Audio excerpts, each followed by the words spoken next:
Okay.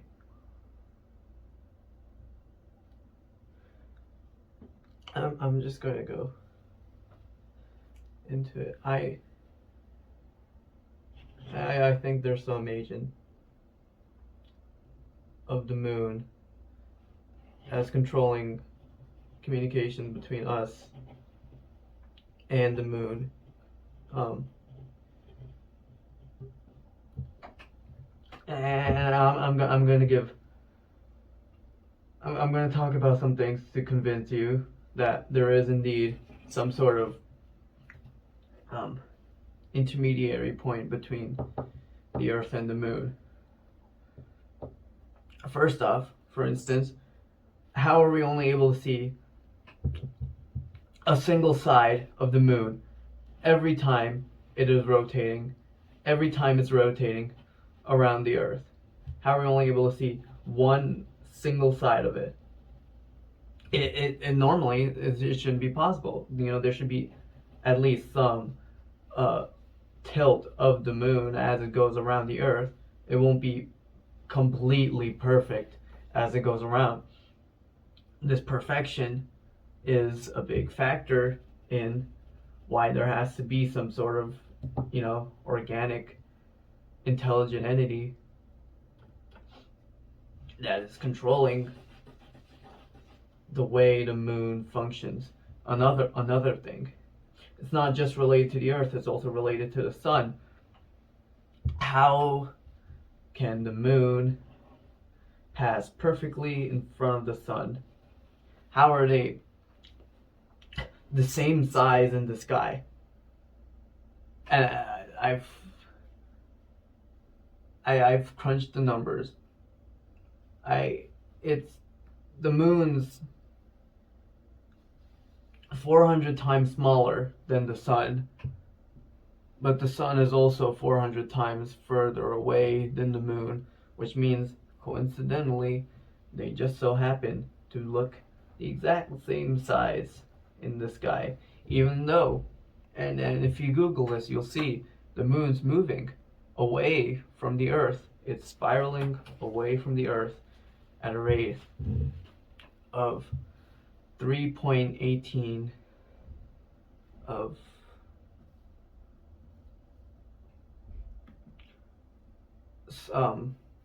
3-ish centimeters per year, which means it is in fact moving back.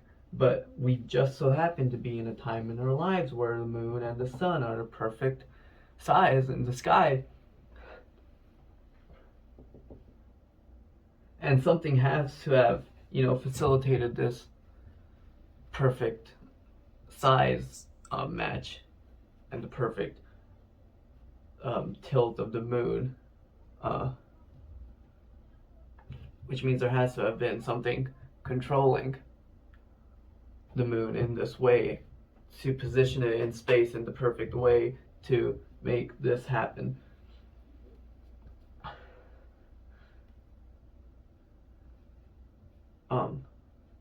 The moon is moving back at 3 centimeters, 3.18, I think, centimeters per year.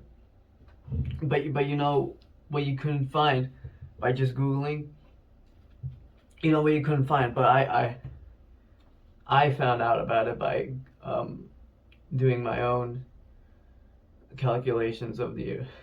I've gone outside myself and I've checked for myself. This isn't written at all on Google, but the moon itself is expanding very, very slowly, but it is expanding, and you can find out for yourself too if you go outside. It took me a few days to figure this out, but there is a way to see for yourself, because you can't exactly see that the moon is expanding in size by just taking photos of it. I've tried taking photos of it. You can't tell. The illumination of the moon makes it hard to see if it's actually growing in size, but you can actually exploit that illumination for yourself by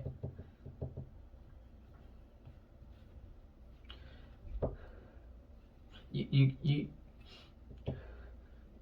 you can exploit that illumination for yourself by using the way light hits our eyes and is refracted into our eyes. So let's say this was the moon and we have an observer here. The way light travels into our eyes is light on, one part, let's say the top part of the moon, goes in a diagonal line and hits the bottom part of our eye. The bottom part of the moon hits the top part of our eye.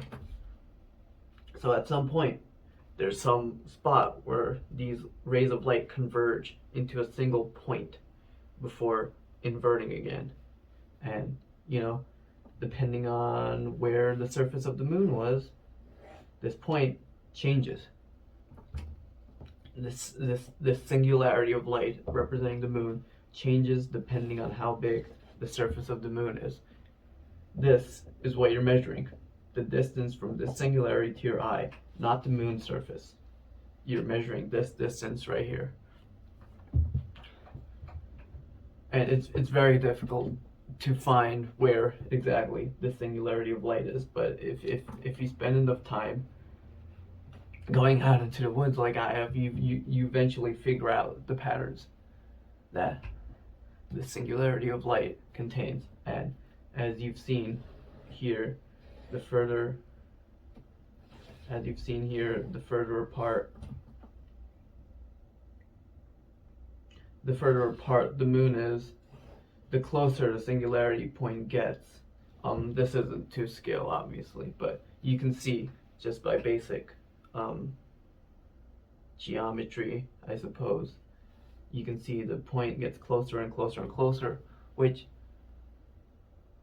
takes on the form. This is not exactly one of the ways you see for yourself if the singularity is getting closer, because, just taking a photo or just looking at it with your bare eyes, the moon deceives you, the agent of the moon deceives you. But you can see one of the side effects of the singularity moving closer is that, the singularity being closer, the illumination being closer, the moon appears to be brighter than it was the previous few nights.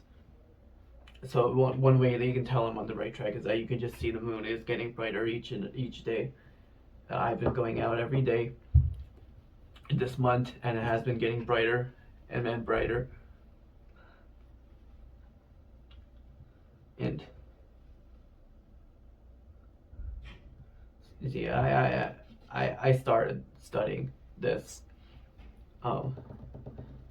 in the beginning of this month. I just want to see how the moon lines up with the mystery I've had these past few months.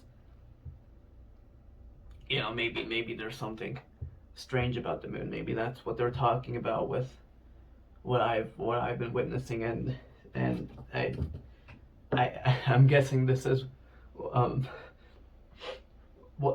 guessing this is what they're talking about, the expansion of the moon. And I don't fucking know why no one's talking about this. But it's probably, if it keeps going and keeps going and it keeps going and it keeps going, it's probably going to fucking kill us. And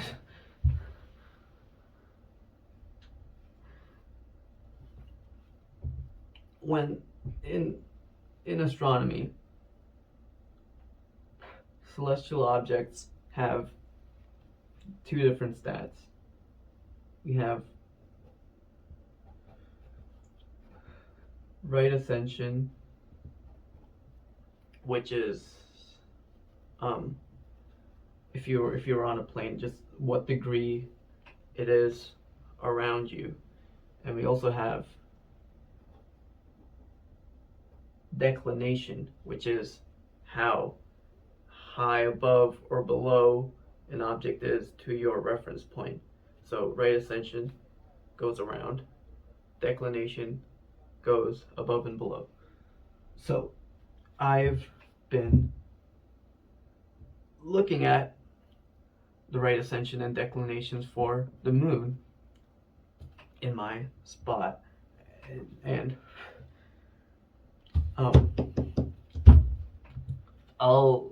I have a spreadsheet. I'll write them down so you can see as well what I found. So we have December 1st, 2nd, 3rd, 4th, 5th, 6th, 7th, 8th. So so right ascension is based on an objective standpoint. Declination is based on an objective standpoint. But we also have localized versions for specific locations on Earth. Because if you're on one spot on the Earth and you see the moon, someone on the other side of the Earth probably won't be able to see the moon. So their declination, if the moon was above you on one side of the Earth, on the other side of the Earth, it'd probably be way below them. So we have altitude. Altitude is the local version of declination, and we have azimuth. So, fuck. In this column, I'm going to write the azimuth. On this column, I'm going to write the altitude. In this column, I'm going to write the right ascension. Here, I'm going to write the declination. So, December 1st, we have azimuth 87.8 degrees. Altitude 35.8 degrees. Right ascension 5 hours 59 minutes. Declination 23 degrees 52 arc minutes. And then we'll keep going down the rows, and I want you to spot a pattern, and I'll make this pattern more prominent. I have more stats regarding the moon that I want you to see. December 2nd, 79.6 degrees, 26.5 degrees, 6 hours 54 minutes, 24 degrees to 24 arc minutes. December 3rd, 72.7 degrees, 16.6 degrees, 7 hours 49 minutes, 23 degrees 40 arc minutes. 4th, 66.6 degrees, 6.2 degrees. Some big drops in the declination right here. Try to guess what this next row is going to be while I do this. 8 hours 45 minutes, 21 degrees,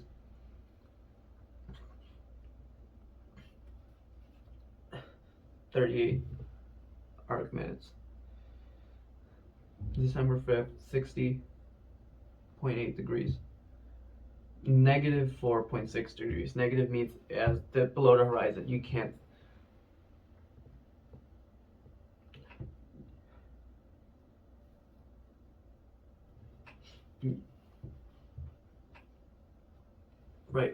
Right ascension, December 5th, 9 hours 39 minutes.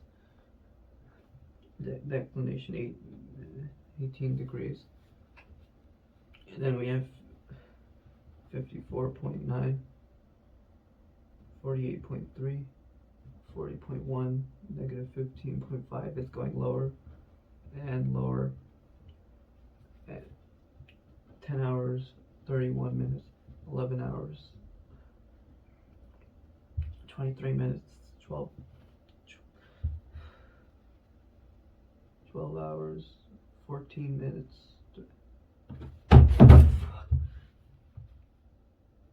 12 hours 14 minutes,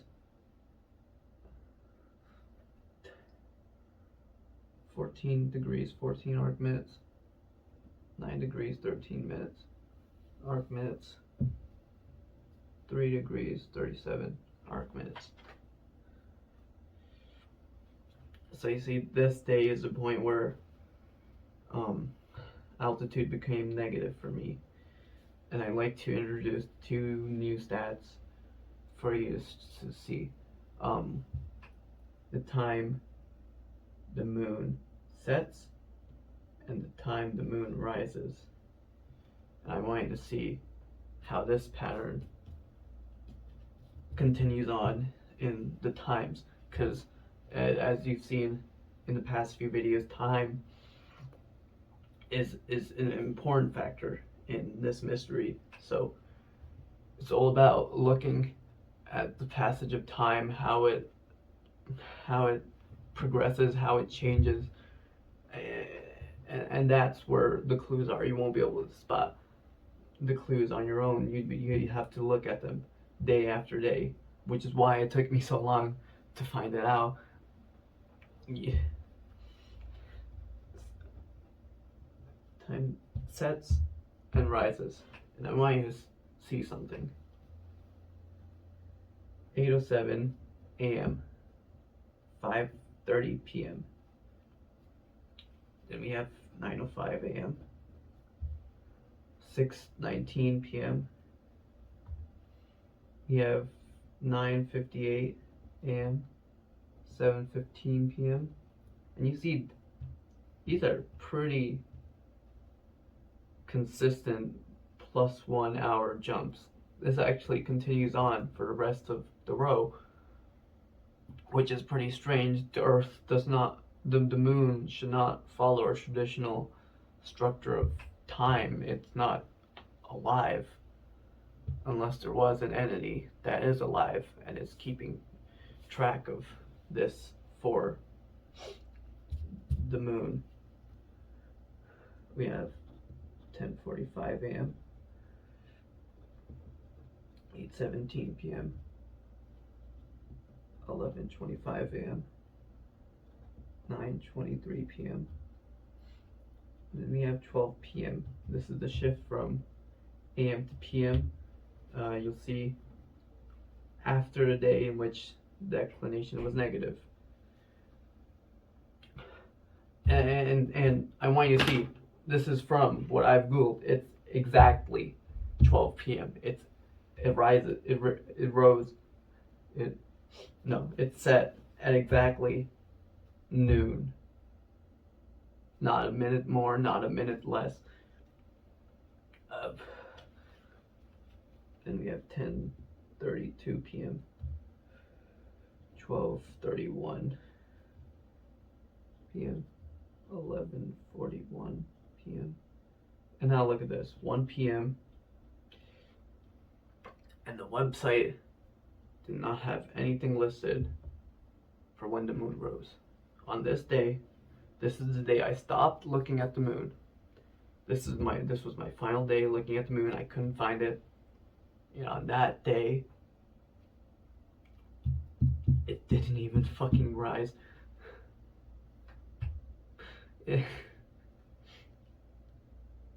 Because if it fucking knows hang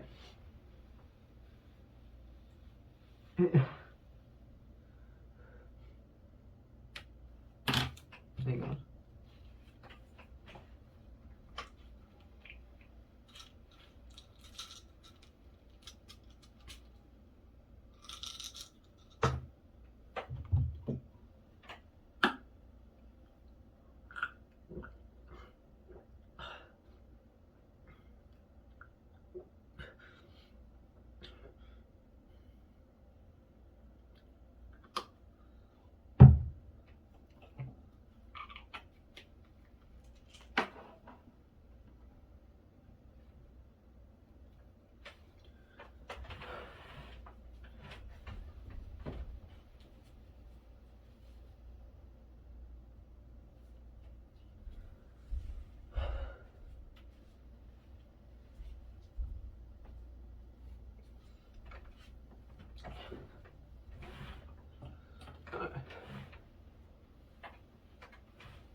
So it's all about looking at the fucking times. How the moon rises, how the moon sets, how the moon goes around the earth. It's all connected. And I want to talk more about how this singularity point connects with the passage of time. Because, you know, there's one way it happens. The expansion of the moon leads to the singularity point coming closer and closer and closer until at some point it'll Um, but there's another. It's not just moving closer. It's also moving with respect to the Earth. The singularity point is moving within space. You know, partly because the moon itself is traveling around, so the singularity point moves. But you don't just look at a single night. You look at every single night and see what's different between specific times in in at specific times at night. Because these stats right here that I've all written down right here, we're all taken at the exact same time, 9 p.m. on each day. And you know, these were the differences from each night. If you only look at one night, none of these numbers make any sense. But if you look at each night, you see a pattern. So it's the same thing with the singularity point. You'll see a pattern, and I'll talk about it later. So I need to go back to what I brought up here, the moon's expansion. I'm not entirely sure why it's expanding. I have a few theories why. One thing is that maybe the moon is made of some sort of substance with, a heated core, and maybe it's not entirely like rock. It's some sort of slightly viscous surface that's able to expand, and things expand when heated.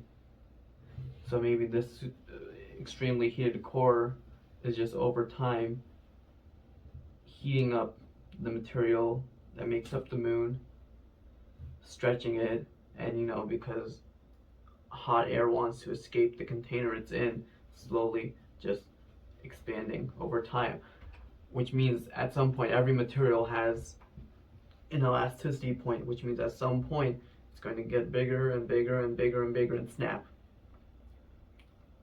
At which point pieces of the moon will probably fly, everywhere. Why do you think NASA is so fucking keen on going to the moon and bringing back moon rocks to study them? It's because they're not moon rocks in the traditional Earth sense. They have slightly different properties than what we know of here, and this probably confirms that. But I can't say for certain because I haven't been to the moon. Another thing is that maybe there is nothing to worry about, and it's just a quirk of how the atmosphere works. Maybe the atmosphere is actually getting is transforming over time and is refracting these light beams to make the moon seem bigger than it actually is. In which case, it's not a problem about the moon itself; it's a problem about the atmosphere. But I'd like to discount the theory because what I've talked about with tidal locking and eclipses and all the other things in my previous videos I've been talking about and listing out as evidence. I think it's pretty clear that there is some sort of agent between the Earth and the moon, which means the moon is actually playing a big role.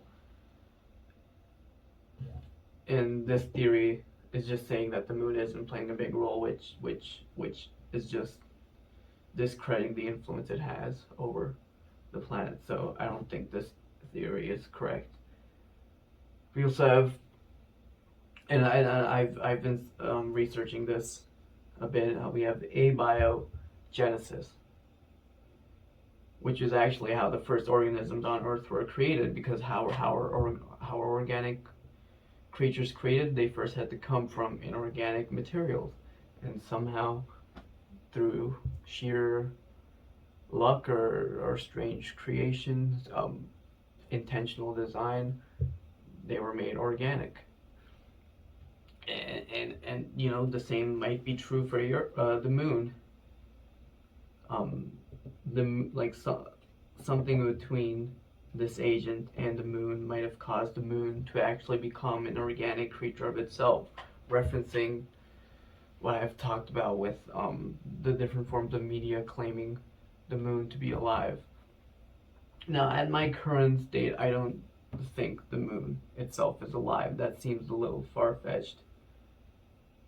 But if it were to happen, it would explain why the moon is slowly expanding in size, because as you've seen, organic materials on Earth, they tend to grow and expand in size as they collect energy and survive. So the moon might be growing because it's just aging over time, and it's collecting some sort of energy from somewhere, probably from the entity, the agent feeding the moon by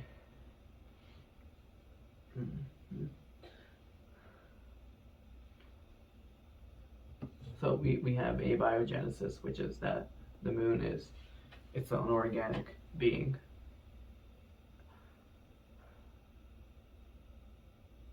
And lastly, I have a fourth theory, which is that the reason why the moon is expanding is because it's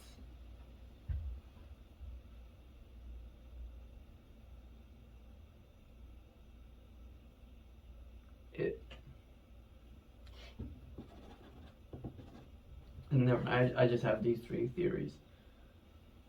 Either it's overheating, it's an atmospheric illusion, it's abiogenesis, and you know, there could be more theories. This was just what I was able to come up with. I should probably find a theory that incorporates the agent a lot more, but I know next to nothing about this, which will change soon.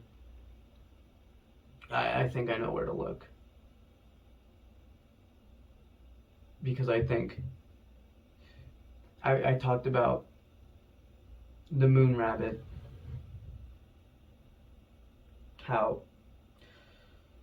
you know, all these different mythologies and cultures talk about a rabbit being essentially formed on the earth, which can't be a coincidence. You know, how did every single fucking country realize that, you know, there's a rabbit shaped object on the moon unless someone told it to them? Which is where this agent comes into play. I think the agent takes on the form of a rabbit, and I've talked about studying the footage. What it was in the video looked like a rabbit. The reason why no one has found the agent or has been talking about the agent is because it just looks like an ordinary rabbit, and you wouldn't be able to know where to look unless you were actively searching for it. But I know where to search for now, so I think I can find it now, and I'll show you how I know where to find it, because it was very deceptive, but I've managed to use its own singularity to track it down and triangulate its position, and because what I've talked about with the singularity being able to move, you know, across Earth, not entirely across Earth. There's a sort of plane that it is moving along as the moon slightly shifts in its position in space, and it's slightly shifting its position in space because the agent is essentially just keeping the Earth in its correct path, and obviously it's going to make some mistakes because it's an organic entity. So you can see where the moon shifts in its spot, and be able to find out exactly where the agent is located to be able to cause these shifts in the moon's path, because it would differ depending on where the agent is located. And so I've compiled all the different singularity triangle locations from each day. I don't have space to write them, and each day was just like a fucking page of noting down exactly where the location was. but I found it, and it's not far from my house. Which is fucking. It's in a patch of woods, just 10 or 20 minutes from my walk. And for context, where I've been going to study the moon and take these numbers was slightly in the opposite direction, about 15 minutes away from my house, and this is 20 minutes away. So almost. So you can see my house was just perfectly in the fucking center of this entire thing.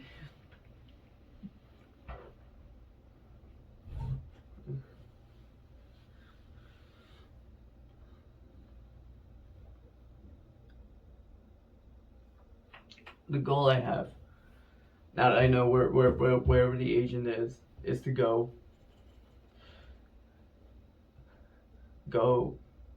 into that patch of woods that I found and talk to it. I think I'll be able to find the agent pretty quickly because there aren't many rabbits in this part of the city where I live. But the aim is to appease the agent, talk, be friendly with it, because I need to figure out exactly what it wants from Earth, why the moon is expanding, why it's keeping the moon in a spot around the Earth, what all these patterns are, which theory is correct, what it has to do with, how the whole mystery started with.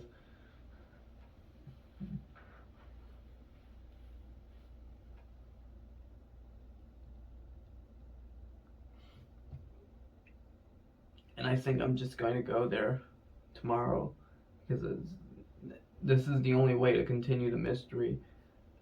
And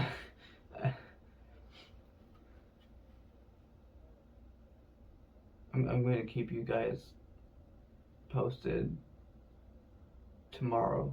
Tomorrow, once I'm done talking to the agent, I'm going to edit all the videos I've had and put them up for you to see. For you to see that I've known what I've been fucking doing this entire time. And then maybe you can talk to me again.